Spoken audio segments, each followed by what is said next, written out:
Okay, so one of the biggest trends in the auto market is the rise of hybrid vehicles, and a lot of experts are expecting this to be a huge threat to Tesla and EVs in general. And in this video, Larry Goldberg and Hans Nelson, two people that are super knowledgeable in the EV space and the hybrid space, deep dive this topic. They analyze how hybrids are really gaining a lot of market share in the United States and in Europe and in China. But most importantly, they'll really deep dive why automakers are choosing to go the hybrid route, if it's a good idea economically speaking, financially speaking for those companies, and if this is actually going to be a positive setup for automakers, or is it going to be an investment that's going to end up being terrible, especially with the continued growth of electric vehicles in places like China and the continued advancements in battery technology for electric vehicles, and of course, automation in the case of Tesla and other players as well. So let's go ahead and get right into the conversation. You know, it's not even a technical issue, it's an economic issue.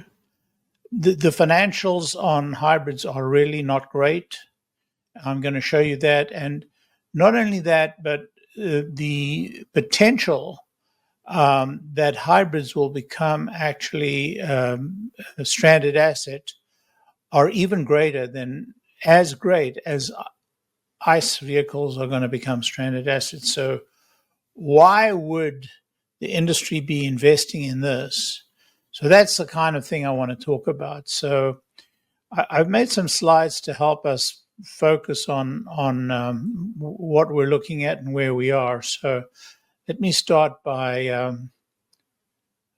sharing my screen, talk about, you know, this question of whether hybrids are eating Tesla's lunch. And I want to spend a very brief minute talking about what is a hybrid and what are we talking about? Because there are as many as 4 different categories of hybrid. So if we look at battery electric vehicles, and we know that they're battery only and they use zero gas, and that, you know, they do between 90 and 140 miles per gallon equivalent, and they run between 30,000 at the low end, and actually in China they get down to the $10,000 mark, up to $85,000 and above. You know, you get a ridiculous Cadillac Lyric, I think it is, that's like 100,000 something, and so on. But in hybrids, we get really four different categories of hybrid. So there is a ridiculous thing called a range extended hybrid. Have you heard of a range extended hybrid?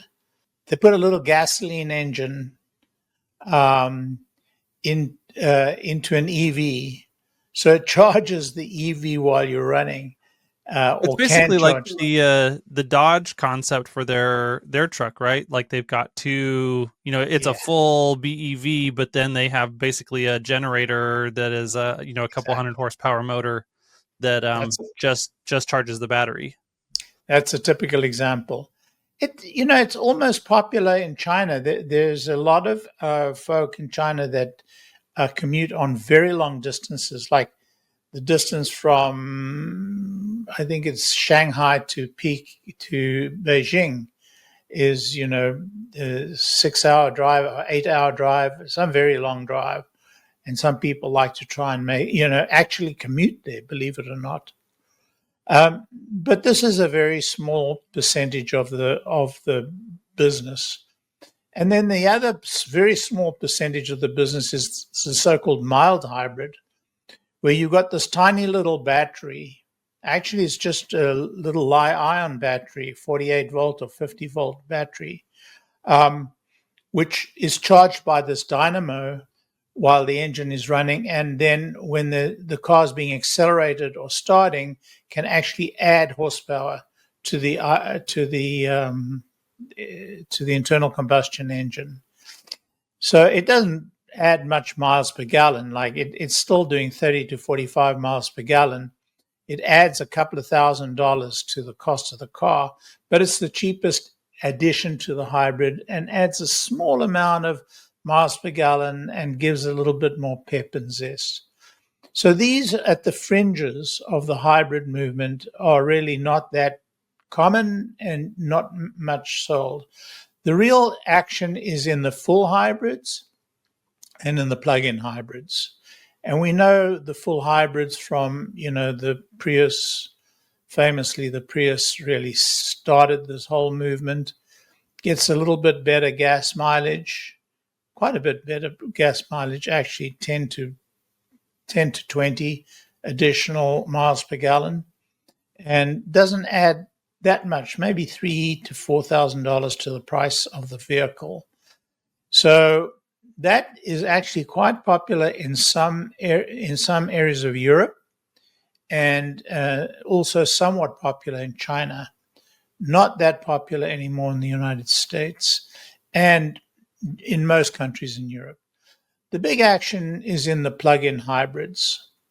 And here we're looking at a battery charged by the internal combustion engine, doing regen, and also having a large enough battery that you can actually recharge it at an external charger, and it adds quite a significant mileage to the miles per gallon. So when it's operating in electric mode, it adds, almost as much as a full BEV, but and its miles per gallon is around about that of an ordinary, maybe a little bit less than an ordinary ICE vehicle. So it's a compromise, but the beauty about this car, and by the way, the pricing is not that much more than ICE vehicle, maybe a couple of $1,000s.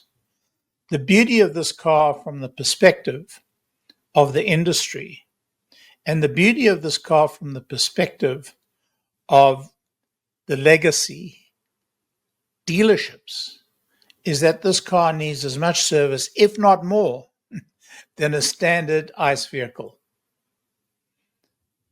And really, we can talk a lot about, range and price and all the normal stuff, but actually that at bottom is the reason for the popularity of the hybrid vehicle. That it's a way for the industry to remain relevant in its existing mode without having to do the really painful work of building battery electric vehicles. So I kind of led with a conclusion, but that's really where I get to in all my analysis. So can you help me understand, is there a difference in the maintenance requirements for the range extended EVs versus the plug-in hybrids on average, or are they're relatively the same? No, there's a very significant difference because the range extended EVs have got a very small gas-powered generator. So if you think about the service required for a small ICE engine that's not carrying the load and the variable load of an entire vehicle, that doesn't have to have anything like the gearing and all the complexities of trying to drive the drivetrain from an ICE vehicle. You're looking at a very significant reduction in the amount of servicing required. Still requires service, still requires oil and all of that stuff, but a lot less cooling. So you're saying there's no, I think for listeners, one of the big differences is there's not going to be a mechanical transmission in between, your gas powered motor and your wheels. The drivetrain is purely driven by the electric motors, which are powered by the batteries. And so you remove a lot of parts and complexity. And then, like you said, a lot of those parts specifically go through cycles of loading and unloading, and those are very hard on a vehicle. And then especially these days, transmissions are getting to be, one of the worst components in a legacy ICE vehicle, at least here in the United States, with GM in particular, that these things are terribly unreliable and require maintenance very regularly, often have to be replaced. And so this is in a range extended EV, this is a component that you just kind of get rid of entirely. That's right. I mean, not only is the transmission reduced, but also exhaust management is reduced very dramatically. And fuel management is reduced quite significantly. So there's a huge downsizing. And I mean, huge downsizing. You can almost think about, taking one of these power generators that you use at home and putting it in the trunk of your car and it driving. So you've got a constant speed, you've got a fixed generator, a fixed generation component, fixed speed, a huge reduction in the complexity. And I would say that it adds significantly to the weight. So, I have real doubts about its efficacy. But we had a vehicle called a BMW i3 that ran in this mode, and it added like 20 or 30 or 40 miles of range with a gas-powered engine. Didn't prove very popular, but I believe there is another vehicle coming out. Now, in China, they're quite popular, but there's I think, a Mazda that's coming out with a very similar drivetrain. So, but it, it's very marginal in terms of numbers, and so are the mild hybrids marginal in terms of numbers. Actually, they're more popular in the US than they are in Europe or in China. But the numbers that are being racked up are principally in the plug-in hybrids, and in some jurisdictions, some countries, the full hybrid. So it kind of plays in Europe, country by country, and I would guess by I don't know, OEM that has a very strong position in that country. Anyway, that's the background to hybrids, but the one we're focused on really is the plug-in guys. Those are the numbers that are being racked up in China in a big way. And it's China that we're seeing a lot of action. So if you look at sales of global EVs and all hybrid types, you're going to see, in China, the growth has been phenomenal. In Europe, the growth has been consistent. In the United States, in North America, it's been reasonable, I wouldn't call it great at all. And in the rest of the world, they've matched the US. But the real action is here in Europe and in China.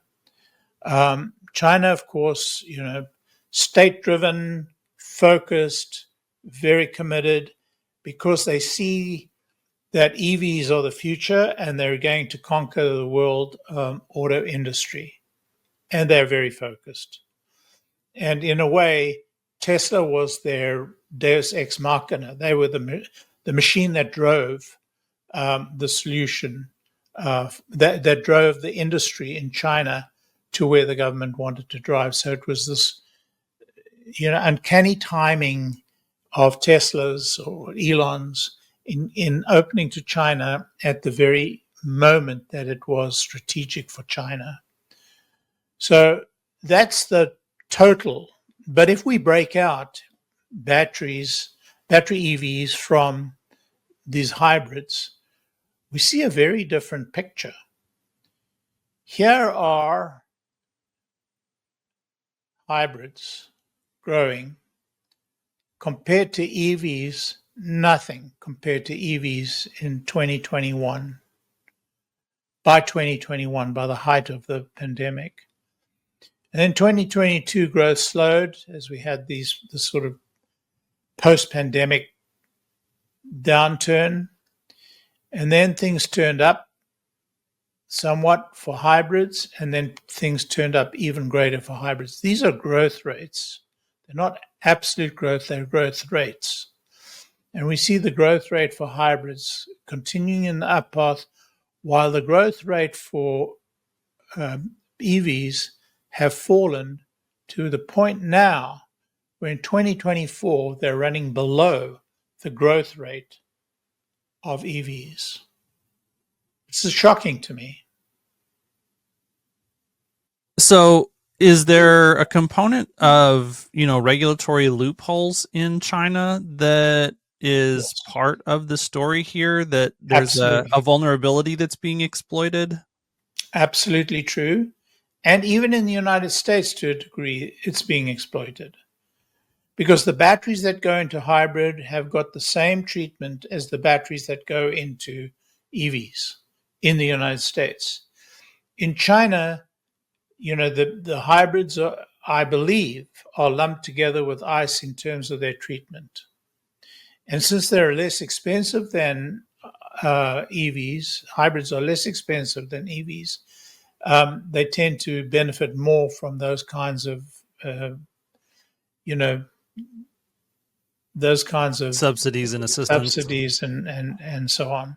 So there's no doubt at all.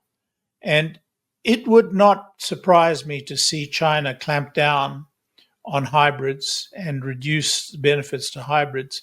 But until they do, and as long as hybrids, remain a price advantage, there is this additional support for them. But I think it's fool's gold, and I'll get into that in a bit. But the game theory does make sense, I guess, for the individual automakers, that if you can really extend the life of all of this capacity that you've built up for ICE engines, then it's reducing the amount of capex that you have to spend to change your core technology. And it makes lots of sense if you're thinking about, how do I maximize what I have now instead of how do I maximize my share of the future? And that's from the OEM's point of view. But the OEMs have this problem that they have to deal with dealers. And from a dealer's point of view, an EV is a catastrophe.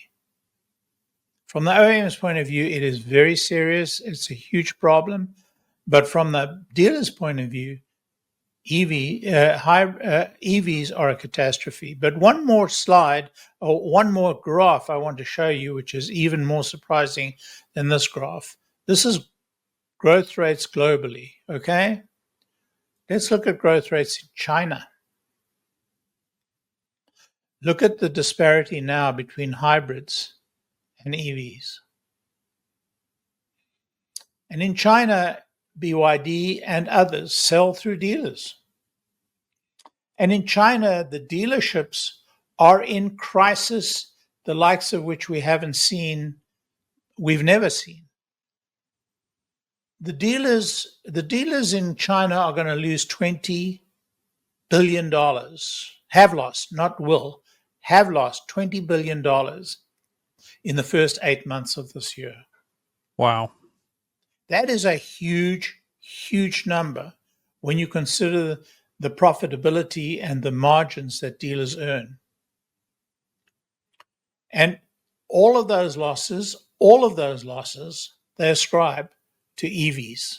Now, obviously, that's not really happening all from EVs, and there's a long tail to the story of dealerships becoming,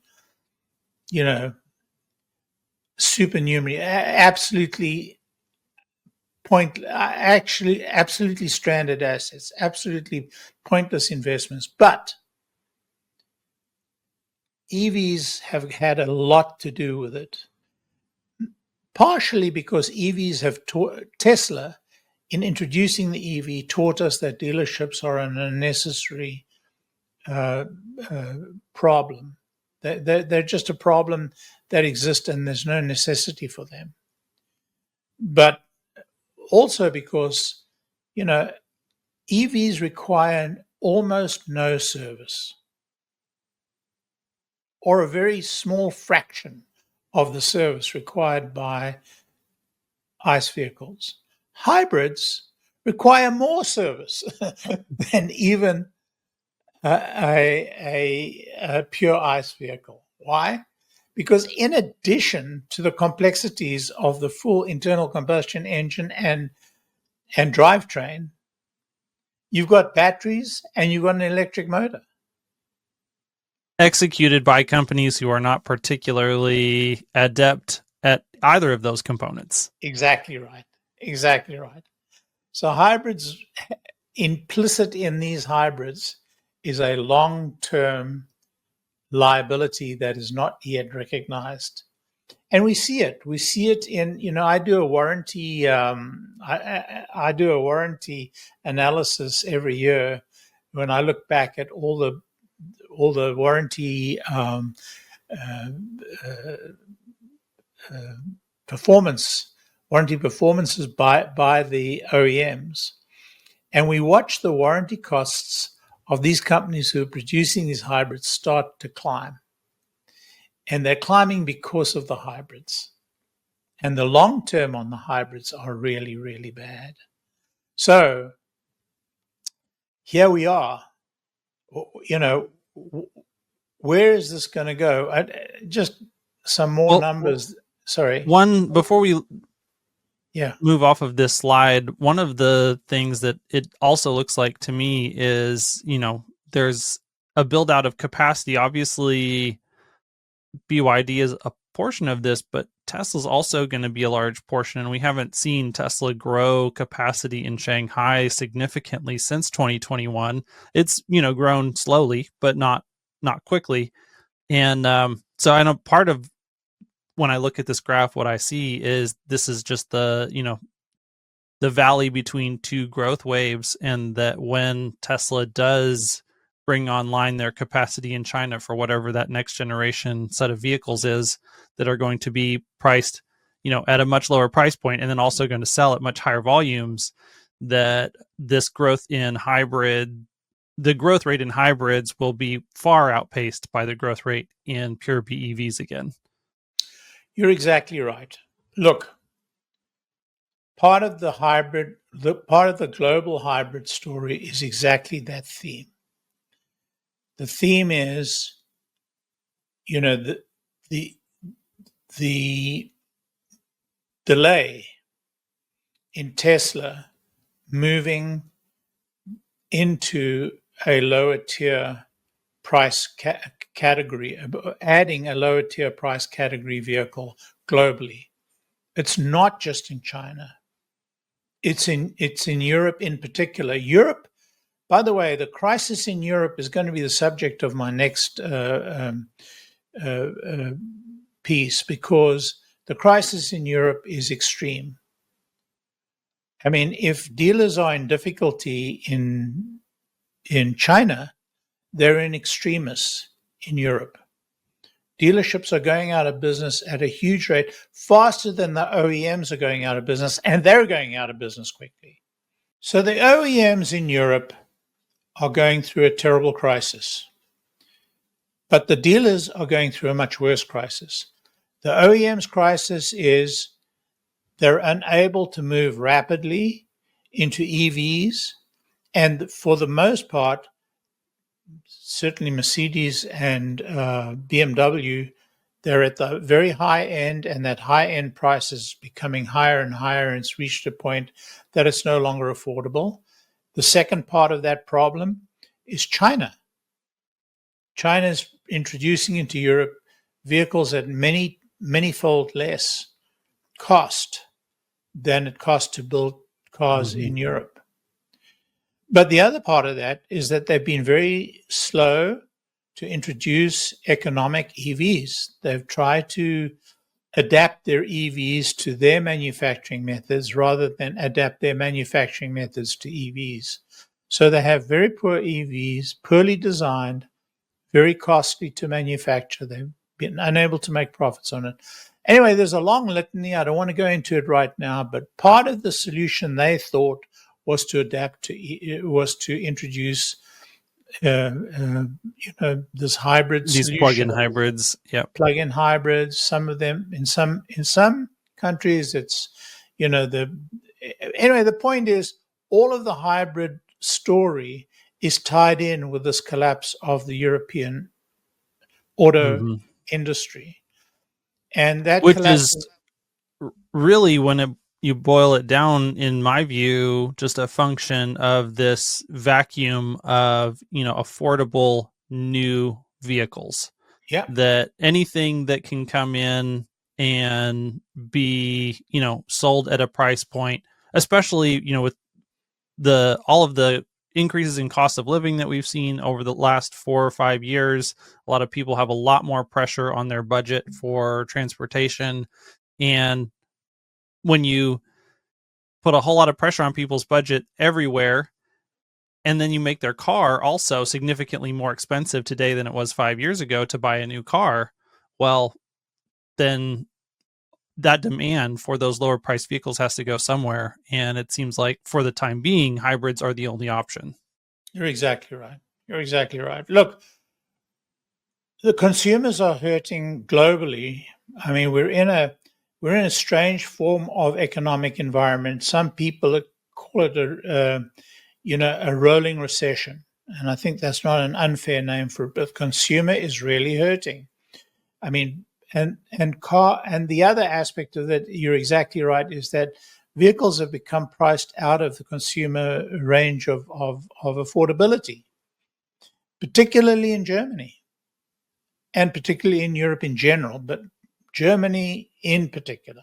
So, this is coming on the heels of them losing their market in China. The loss of market in China has been precipitous. Anyway, all of these factors, together with the dealership crisis, all of these factors have united to say, well, if we have to sell something, it's going to be a hybrid, because that kind of ticks some of the boxes. It meets some of the criteria, some of the new rules, and we kind of squeeze our way into the solution, into this as a solution.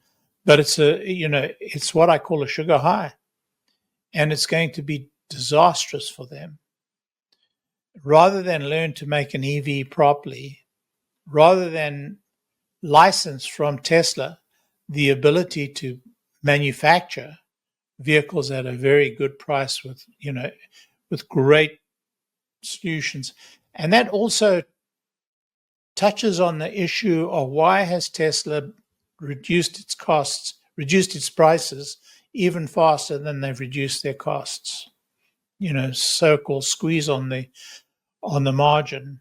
And the answer is that they're having to expand. They're expanding their TAM even in a significant vehicle recession, and they're expanding their TAM by reducing their prices. And this is a very important move for the EV industry.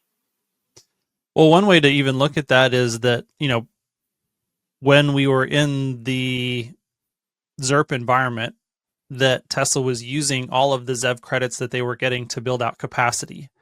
But Yes. Since the ZERP era went away, instead of using ZEV credit money to build capacity and build manufacturing and make capital investments, we're actually using those ZEV credits to subsidize the cost of the vehicles in order to steal market share from other laggard companies. Yeah. Now, some people have said to me that the problem is because we don't have enough chargers. And it's interesting because I actually looked at the charge capacity in various countries. And here's the amazing thing. In China, where there are 13 million EVs, they have, this number staggered me. I had to check it twice. 470,000, more than 470,000 level 3 and 4 chargers, high-speed chargers. They have a charger per 28 vehicles. Can you credit that? Man, that's crazy. I had no idea. I knew they had charging. I just didn't know it was that prolific. Yeah. it's incredible. In North America, we have 3.2 million EVs, about a sixth of the number that they have in China, even less. Actually, no, sorry, a quarter. And we have 23,500 level 3 and 4 chargers, of which some are non-Tesla, therefore they don't work very well. But, it's still 136 vehicles per charger, per high-speed charger. That's this chart really does, I think, highlight for me why Americans do have justifiable range anxiety. We drive further than most other countries, and we have, a less dense charging network still, even though, I think this is not as big of an issue as most people perceive it to be in the United States. But there, I think there is some fire where that smoke. Yes, and here's the issue. The issue is in people's heads, and the issue is in the very wide open plain states. So it's a real issue in some areas, you're correct, but it's also an issue in people's minds. And in both China and in and in the rest of and in the whole world, it's an issue for people who live in apartment buildings. Yep. Huge issue for people who live in apartment buildings, particularly in the United States. But that this is a subject for a whole nother conversation, the whole issue of charging. But it's interesting that Europe have more chargers per EV than the United States, even though they have more EVs. And I can attest to that. I've done road tripping in Europe extensively, and I've done road tripping in the United States extensively. And the chargers in Europe, the high-speed chargers in Europe, are much better than they are in the United States.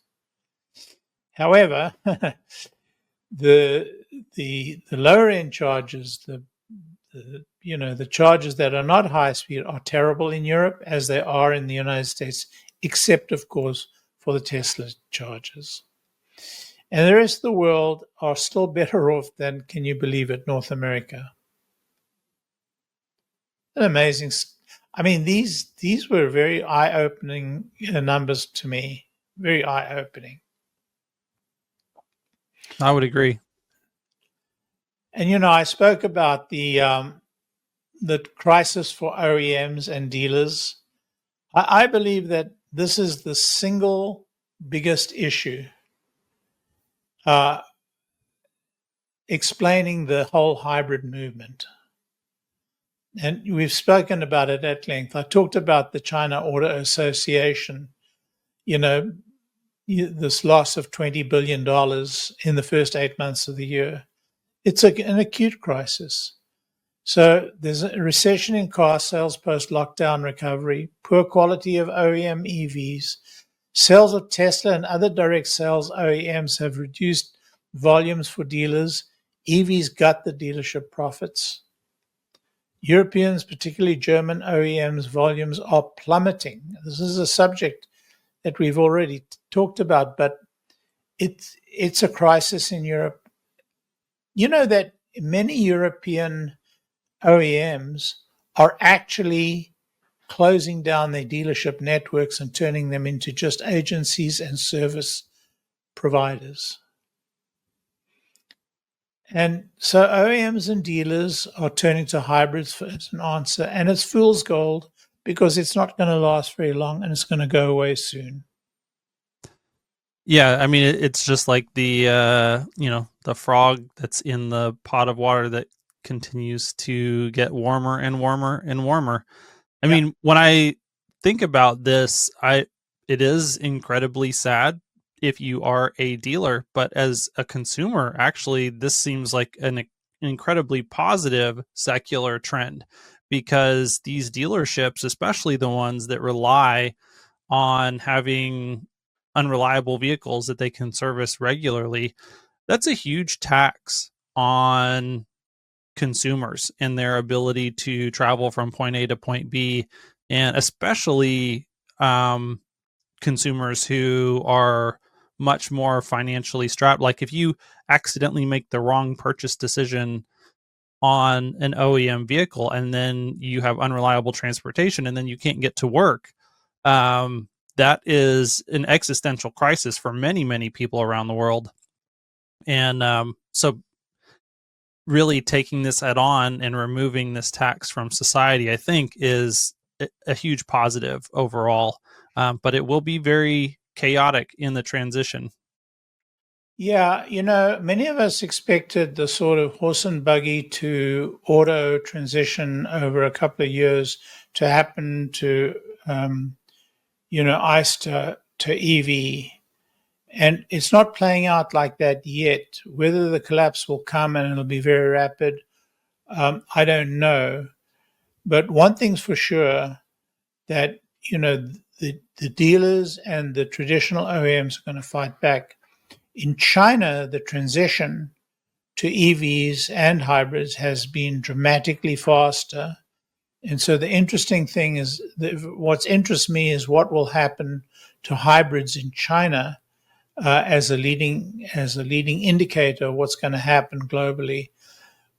It seems that in China, BYD, which is such a massive manufacturer and has grown to be such a high percentage of the successful car vehicle manufacturers, because there are many that are not successful, and I should say success in parentheses, in quotation marks, because it seems that their margins are so slim that they could slip from profit to loss very, very rapidly.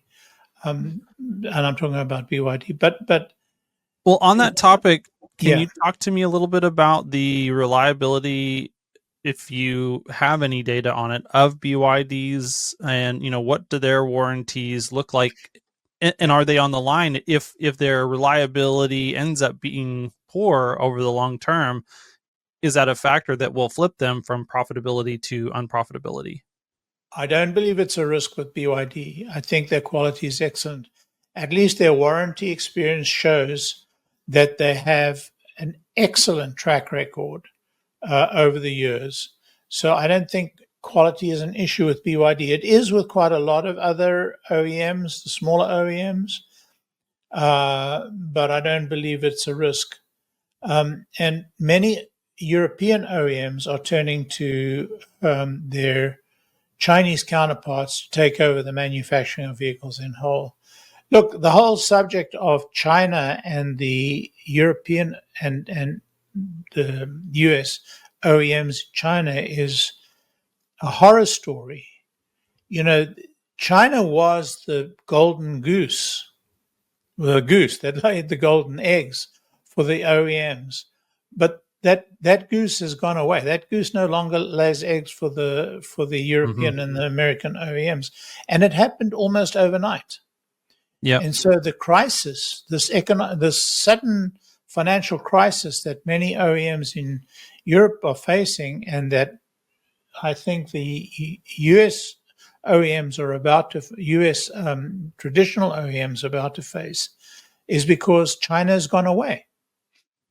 Yeah, Michael Dunn spoke about this on our podcast. He was a former president of one of GM's Asian markets. I think so he worked in GM China, but I think he was the president of GM Indonesia.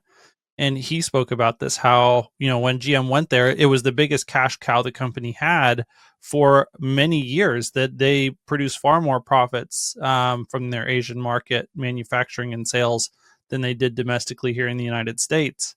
And that basically the Chinese partnerships that they were forced to take on extracted all of the knowledge about how to operate that business over that period of time, and then that knowledge was disseminated outside of the legacy OEMs, and this includes all of not just GM but Volkswagen, Ford, any of them that were manufacturing there, and that now the competition that has grown up in China specifically, but even more broadly in Indonesia and Vietnam, is such that they just absolutely cannot compete.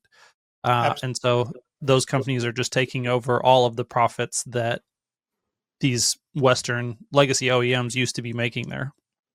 Look, a couple of years ago, GM would get a check every year of about $2 billion from China. That's gone away. And their volume of car sales in China have gone away. So that just gives you an indicator of what's happening. But for Europe, it's much worse because their percentage of cars manufactured in China compared to the cars manufactured in Europe are much lower. So we're seeing, that collapse. And that collapse has got, a lot more, has a lot more serious implications than the rise of hybrids. But ultimately, I think you touched upon the ultimate reason for the dealerships and the classic OEMs, for them to be able to continue selling, marketing, and succeeding in marketing the hybrids. And I think the bottom line issue is range anxiety. We can show how many charging stations there are. We can talk amongst ourselves about road tripping and how easy it is to road trip and how little range problems, how few range problems there are in a Tesla. But it is extremely difficult to explain that to anybody outside of the Tesla sphere. And we've done a very poor job. Tesla's done a very poor job, in my opinion, of marketing that information. And I can cite so many personal stories. Yesterday, I was at a gas station filling my tires with air. Guy came over to say, he was very interested in the Tesla. Wanted to know everything about the Tesla. He said, "Well, I think that my wife's next car, I'll get a Tesla, but I'll keep buying a hybrid because I'm worried about range." And I went through the whole litany of why he shouldn't be. And then I asked him how many times he does a road trip a year. He says, "Well, I don't do many road trips." Turns out he never does a road trip. Yep. But he's worried about the 600-mile range, Yep. But anyway, the range anxiety or range ignorance, it's not range anxiety, it's range ignorance. This is the central issue that we have to deal with because it is the cloak by which the OEMs and the and their dealers cover the problem with. Yeah, and it justifies a lot of the taxes that we mentioned earlier with respect to reliability and just a whole host of failures on their part to provide an exceptional vehicle to begin with. Yes, that's exactly right. So, the bottom line is it's a real problem. It's a real fact that hybrids continue to grow in Europe, in China, and even in the US, and that we have to do a much better job of telling the story and of delivering the message and, delivering the wide variety of vehicles, a wider variety, not the wide, but a wider variety of vehicles that the market needs. And whether they're self-driving, autonomous cars or not, they're going to have to be, a variety of vehicles for a variety of use cases. I would agree with that. I think, obviously 1010 will be a big event. And I think a lot of this delay in the build out of Tesla's manufacturing capacity has to do with, a combination of geopolitical instability over the last few years, plus this question of, delays in our ability to get FSD all the way to the point of being a robotaxi because whatever those form factors end up looking like that you really want to build out massive amounts of capacity for over the next decade, whether or not it drives itself, is a big determining factor in exactly what types of vehicles you build. And so I think in the long run, this will just kind of be a blip on the radar in the overall transition. That's right. But the transition, even if 1010 is a crucial date to actually unlock, FSD in full, and it looks like we're getting there very quickly. I think 2025 is the year. Even though we're getting there very, very quickly, it's going to take years to roll out globally. And so we do need, this broader range. We do need more activity in this front.